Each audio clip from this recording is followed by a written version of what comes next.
نحمده ونصلي على رسوله الكريم. آج بھی ایک بڑا عظیم تحفہ میں آپ کی خدمت میں لے کے حاضر ہوا ہوں. یہ تحفہ بھی ایک ایسا عظیم تحفہ ہے کہ ایک ایسی دعا کہ جس کے ذریعے سے ہم اپنی جائز حاجتوں کو اور ضرورتوں کو اللہ سے پورا کروا لیتے ہیں اور کروا سکتے ہیں. پچھلے کلپ میں بھی میں نے اسی تحفے کے حوالے سے ایک بات کی تھی. اس میں بھی میں نے بتایا تھا کہ یہ تحفہ ایک ایسا عظیم تحفہ ہے کہ جو اسم اعظم سے منسوب ہے. پچھلے اس سے پہلے کے کلپ میں نے بتایا تھا کہ اس میں بھی ایک اسم اعظم کے بارے میں بتایا تھا. آپ اس کو سنیے گا. آج کے تحفے میں بھی میں ایک ایسی دعا بتاؤں گا کہ جس میں اسم اعظم چھپا ہوا ہے. اگر اس اسم اعظم کے ذریعے سے ہم اللہ سے دعا کریں گے تو اللہ تعالیٰ اس دعا کو قبول فرماتے ہیں, پورا فرماتے ہیں.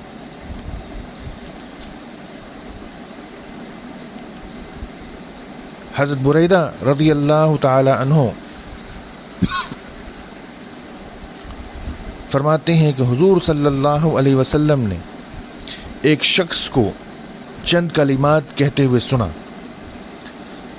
اس شخص کی کلمات سن کر حضور صلی اللہ علیہ وسلم نے فرمایا, اس ذات کی قسم جس کے قبضے میں میری جان ہے, اس نے اللہ کے اسم اعظم کے واسطے سے دعا کی ہے. جس کے واسطے سے دعا کی جاتی ہے اللہ تعالیٰ قبول فرماتا ہے, اور اس کے ذریعے سے سوال کیا جاتا ہے تو وہ عنایت فرما دیتا ہے.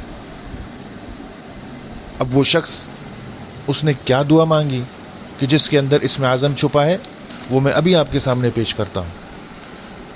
وہ دعا ہے, اللہم انی اسألک بانی اشہد انک انت اللہ لا الہ الا انت الاحد الصمد الذي لم يلد ولم يولد ولم يكن له كفوا احد. اس دعا میں بھی جو ہے آپ صلی اللہ علیہ وسلم کے ارشاد کے مطابق اسم اعظم چھپا ہوا ہے. میں ایک دفعہ پھر آپ کے سامنے پڑھتا ہوں.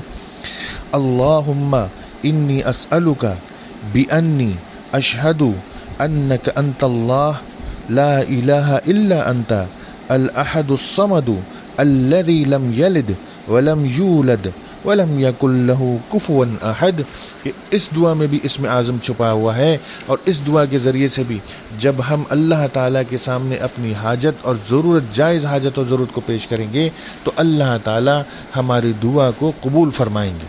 اللہ تعالیٰ ہمیں عمل کرنے کی توفیق نصیب فرمائے.